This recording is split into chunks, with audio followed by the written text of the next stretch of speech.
Hey guys, just wanted to talk to you a little bit about my Jackson King Kelly. This is one that I had custom ordered about in the year 2000. Back in those days, I believe I waited 23 months for this guitar, so the better part of 2 years. This was pre-Fender days, and when you ordered a custom Jackson, it took longer. Back in those days, you know, they had the Select series or a custom. That was it. So if you wanted anything out of the norm, you had to go through the custom shop and you had to wait. So anyway, this one is a King Kelly. I'll get more in the name later. The King refers to the size. This is one of the very earliest, you know, it's made after one of the very earliest full-size Kellys with the cuts. And these are the cuts here and here, and I guess they're made to resemble a razor blade of sorts. You know, they're real pointy. The real makes this thing look like kind of like a weapon, I guess. You know, the real pointy, the pointy guitars. And this one was designed by a guy named Bradford Kelly. The guitar was named after him, and Mike Shannon.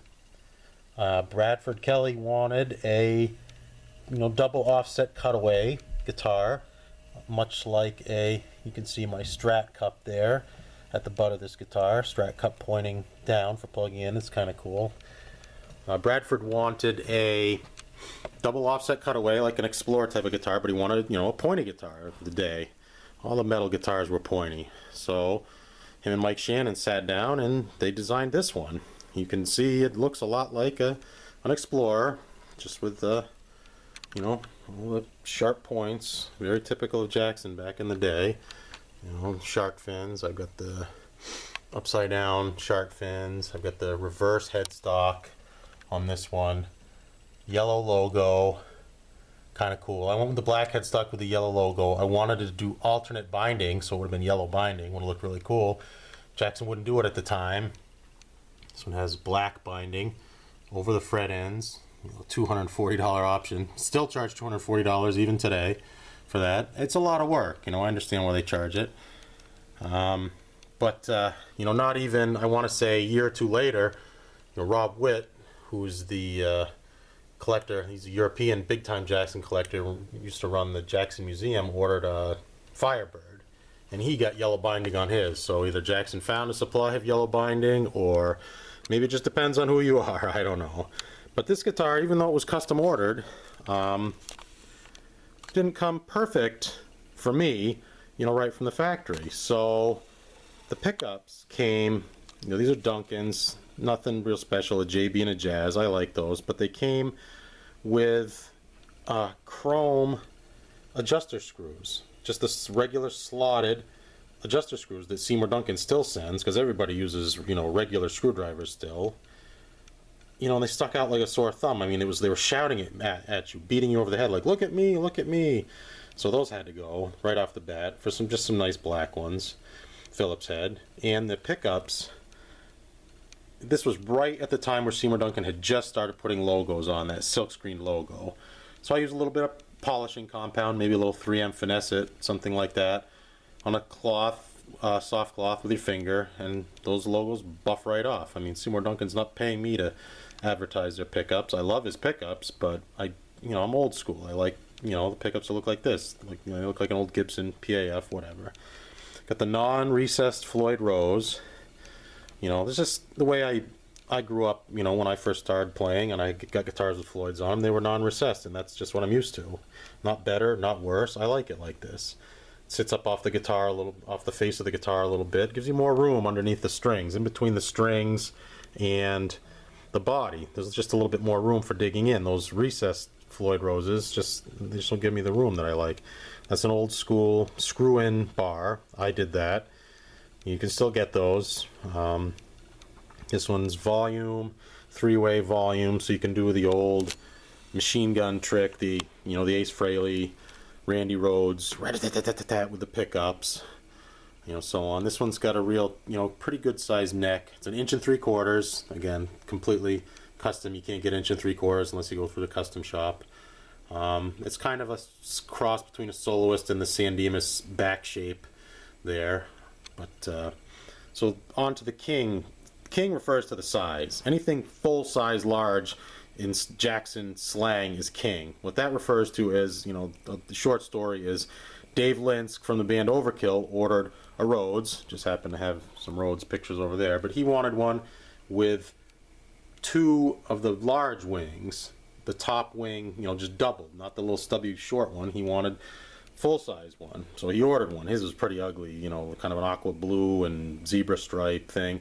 Well, Robin Crosby from the band Rat happened to be in the, Jackson, the custom shop, when they were Jackson Charvel Jackson, and he saw it, and he's like, oh, that's cool. I want one of those. He ordered three. He ordered a black one, a red one, and now the infamous red one.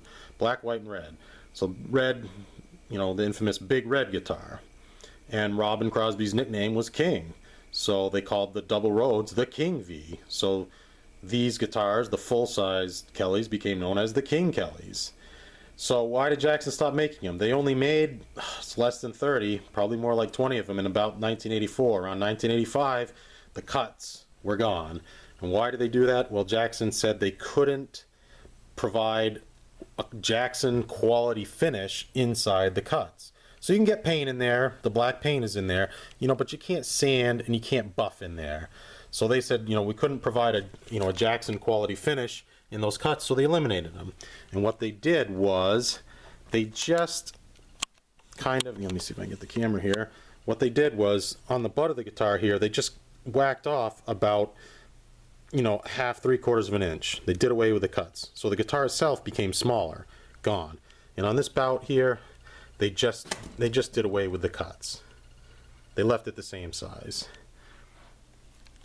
So there's King Kelly with the cuts. If you can find one of the original ones, buy it, no matter what the condition is, because they are worth big money. Probably worth more than this guitar.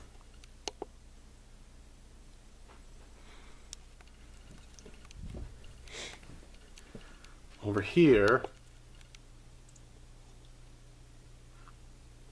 we have, this is one of the original pencil sketches. I got this from Lee Garver, GMW Guitar Works. That's where I actually ordered my guitar. He got this from Jackson, and what this was, it was a pencil sketch, from one of the original templates. And what they were trying to do was, they were trying to line up where the frets would meet the body, where each fret was, where the body was going to join with the neck, in an attempt to have better access to the upper frets. Well, they failed. You really can't reach those upper frets. I mean, your entire hand, your thumb has to come out on top of the fretboard to reach the 21st and 22nd fret. That bout right there, it's just too big. You just can't do it. So, as I stated earlier, this is the king size. They had the mid size where they cut off, this back bout here, made it smaller. And then what they did later on was they made what I call the Friedman sized Kellys. And those were smaller yet again. They had 24 frets. They lost probably a solid inch or more off this back bout here. And with the 24 frets, the pickups are squished together. And what they did was they decreased the size of this horn significantly, and they curved it out more, so it's really out of the way, so you can have access to not really the 24 frets, but you certainly can get up to the 22nd fret in there.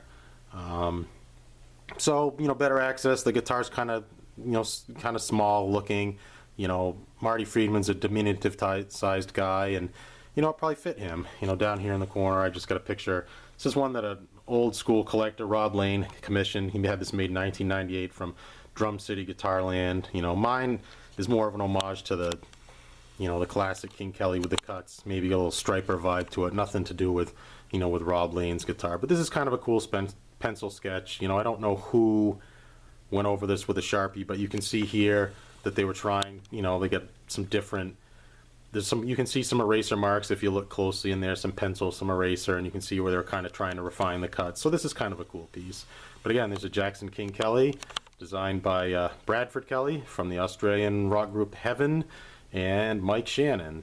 And you can't get them like this anymore unless you want to bring in, a wheelbarrow load full of cash to the Jackson Custom Shop. So hopefully you Jackson files appreciate this and learn a little bit about the early Jackson King Kellys.